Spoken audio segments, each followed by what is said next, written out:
കയറ് പൊട്ടി. ഹലോ ശേഖരേ, അപ്പൊ ഇന്നത്തെ നമ്മളെ പരിപാടി നമ്മളെ അജിമിന്റെ വണ്ടി അവിടെ കുടുങ്ങിക്കണെന്ന് പറഞ്ഞ് വിളിച്ചിട്ടുണ്ട്. അപ്പൊ നമ്മളെ ജീപ്പായിട്ട് പോകണേ.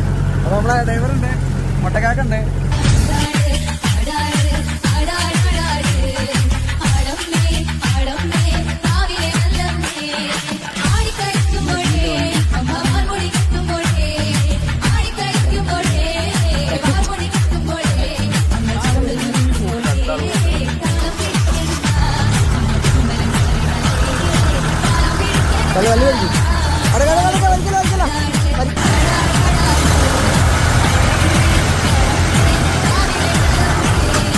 ഓ കയറ് പൊട്ടി.